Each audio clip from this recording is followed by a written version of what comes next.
Halo guys, selamat datang di Alor Channel. Saya sekarang berada di Pasar Impres Kalabahi, Kabupaten Alor, Nusa Tenggara Timur.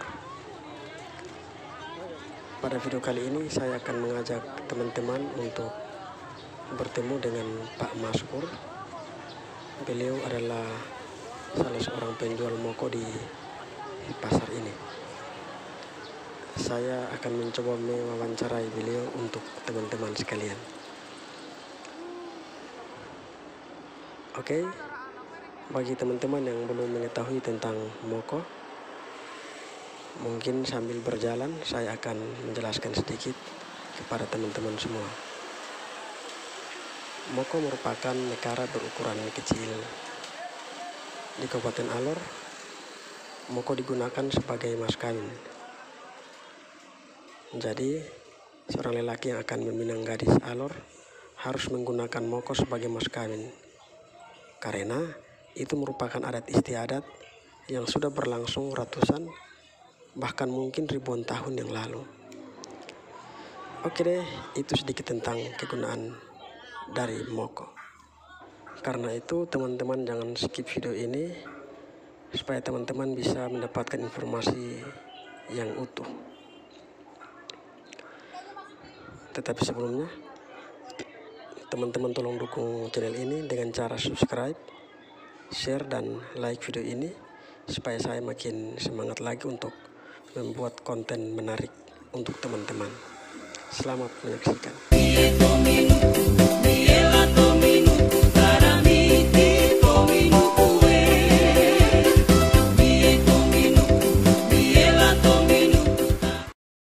Terima kasih sudah berkunjung ke tempat sederhana kami.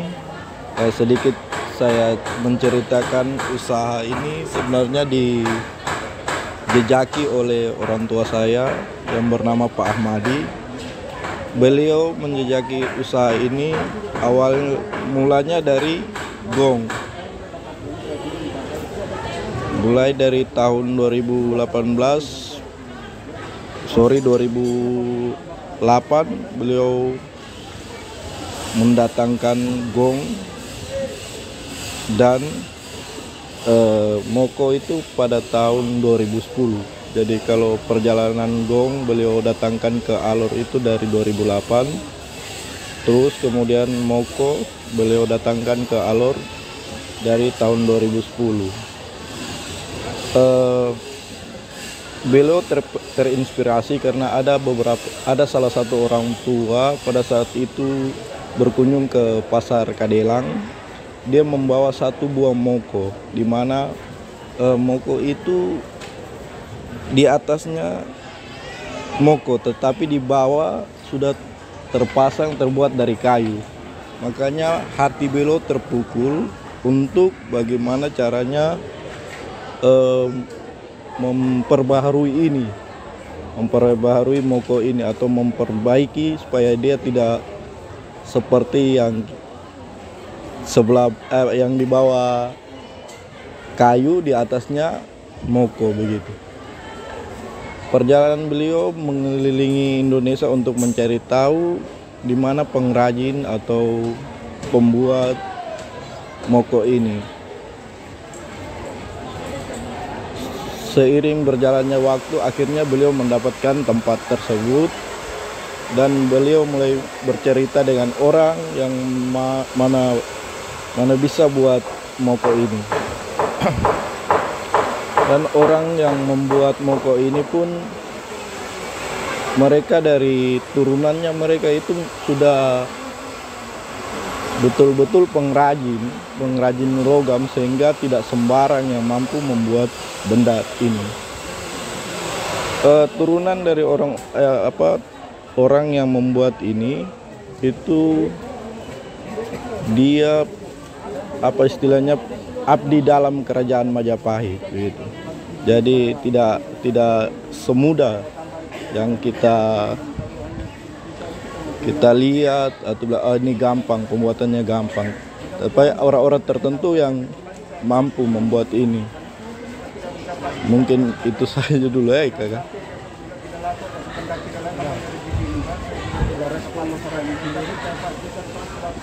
Mungkin respon masyarakat awalnya ada yang berterima kasih dengan kehadiran beliau untuk mendatangkan benda-benda ini ke Kabupaten Alor. Tetapi ada juga yang masih menimbang, tetapi seiring berjalannya waktu banyak masyarakat yang merespon hal baik terhadap benda ini begitu. Sampai dengan saat ini sudah berapa moko yang dia?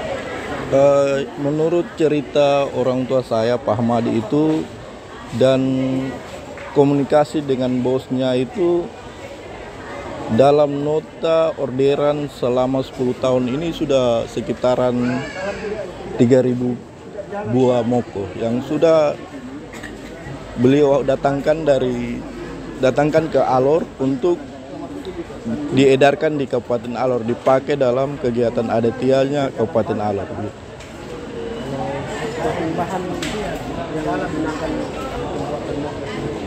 Kalau bahan itu dia tergantung orderannya, tetapi kita juga bagaimana kita melihat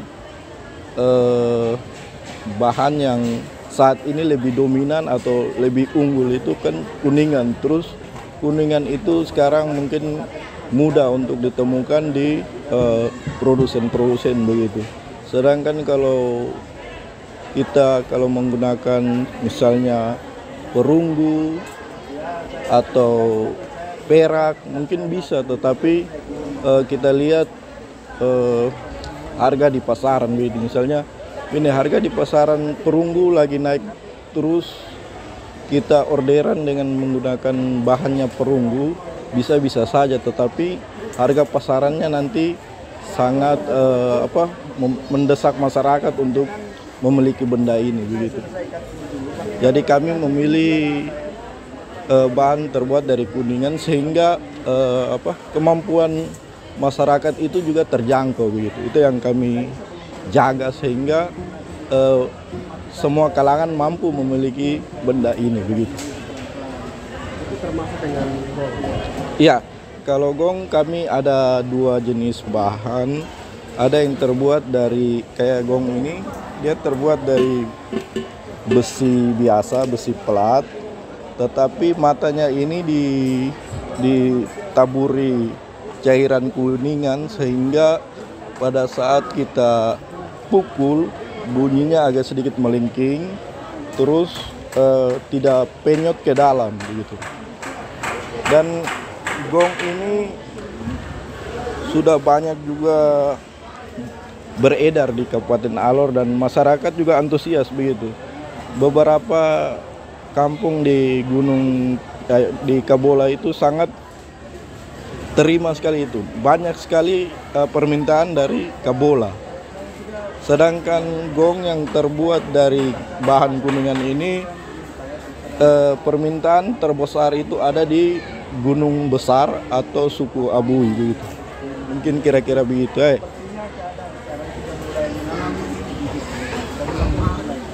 Atau satu minggu kira-kira berapa gong atau moko yang Oh iya, baik. Kalau untuk masalah pasaran, namanya benda-benda begini kan tidak setiap hari seperti barang dagangan lainnya atau barang jualan lainnya.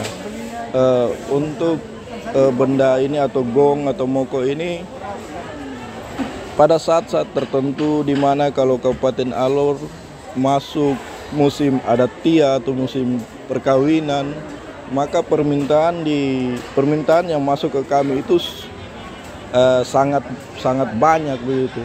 Jadi kita tidak bisa prediksi per hari moko ini keluar berapa atau gong ini keluar berapa, tetapi namanya permintaan ya harus kita penuhi.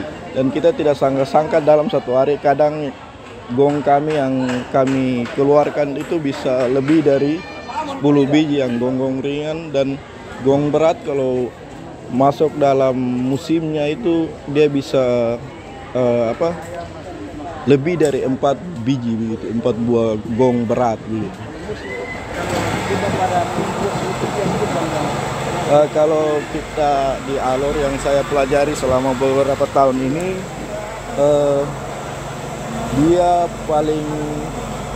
paling banyak permintaan itu di bulan 5, bulan Mei, Juni, Juli, Agustus, September, dan November itu mungkin di daerah-daerah pantar. Daerah pantar itu banyak permintaan moko-moko pung. Tetapi kadang juga kegiatannya mereka atau adatiannya mereka di bulan 9, di situ bulan-bulan awal itu 3 bulan sebelum bulan 9 itu mereka sudah melakukan permintaan begitu. Baik, di sini kami punya beberapa benda, di antaranya moko Makassar Kawat. Dan berikutnya lagi ini moko Makassar bunga tangan pendek. Ini ada yang unik di sini karena ini merupakan moko tua, moko mungkin umurnya sekitar lebih dari 100 tahun, di mana moko ini disebut moko Aimala Kumis.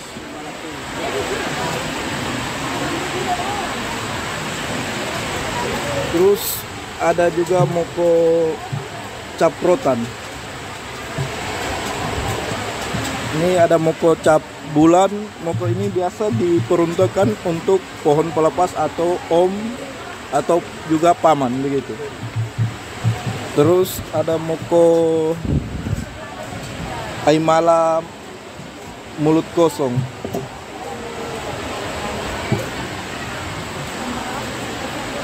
Di sini ada moko cap Makassar buah kemiri, bunga kemiri, dan buah kemiri. Jadi ada perbedaan antara bunga dan buah, di mana bunga kita bisa lihat bentuknya seperti ini, sedangkan kalau buah dia bentuknya seperti ini. Dan ada juga perbedaan di telinga, di mana kalau bunga dia polos, sedangkan buah itu ada semacam ukiran kayak seperti ini. Terus di bawahnya juga ada perbedaan antara buah dan bunga.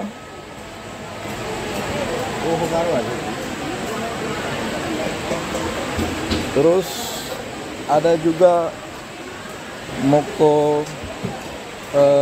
capkala. Capkala, moko capkala. Ya. Terus ada moko Makassar sirih kering. Di sini kami juga memiliki beberapa moko piku yang biasanya dipergunakan untuk cincin atau untuk antaran sirih pinang begitu. Terus kami memiliki 4 moko pantar, di mana yang kecil ini biasa hitungannya 1 anak panah atau 2, tapi pada umumnya biasa dihitung 1 anak panah begitu. Terus moko pung 3 anak panah, pung 5 anak panah, dan pung 7 anak panah. Untuk moko 7 anak panah ini ada yang menggunakan telinga, yang kami miliki ada yang menggunakan telinga dan ada yang tidak menggunakan telinga. Tetapi ini pun sebenarnya dari permintaan, ada beberapa orang yang ingin memiliki moko pung yang punya telinga, sedangkan ada beberapa orang yang ingin moko pung yang tanpa telinga begitu. Sebenarnya kalau untuk di Kabupaten Alor itu masih banyak macam-macam moko yang kami di sini belum memiliki. Hanya ini yang kami dapat sampaikan karena sudah ada di sini. Tetapi masih banyak macam-macam moko lagi seperti Bobak, Aimala 7 Paria punyanya moko pokok 1 atau moko belis pertamanya orang Kabola. Terus pokoknya masih banyak begitu. Terus itu kami di sini juga memiliki gong. Gong ini yang kami punya itu cuma 2 jenis gong, di mana bahan dasar yang pertama ini menggunakan sepenuhnya dia menggunakan kuningan. Dengan metode pembuatan ini, metode pengecoran, terus ditimpa atau dipalu sehingga dia sampai terbentuk seperti ini. Sedangkan gong yang terbuat dari besi biasa, terus matanya ini dilebur sama kuningan sehingga daya untuk ininya lebih agak kuat, terus suaranya agak sedikit melengking begitu. Terus di sini kami juga memiliki salah satu moko atau biasa disebut nekara. Moko ini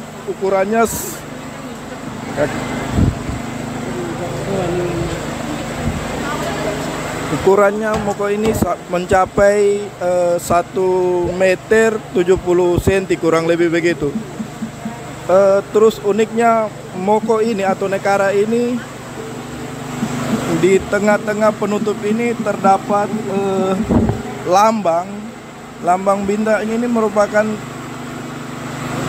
lambang seperti lambangnya kerajaan Majapahit pada zaman itu toh. Tetapi ini juga kita tidak bisa katakan kalau ini nih lambangnya Majapahit, karena kalau Majapahit itu dia lambangnya 8, sedangkan ini 12 begitu. Ya, jadi mungkin itu saja.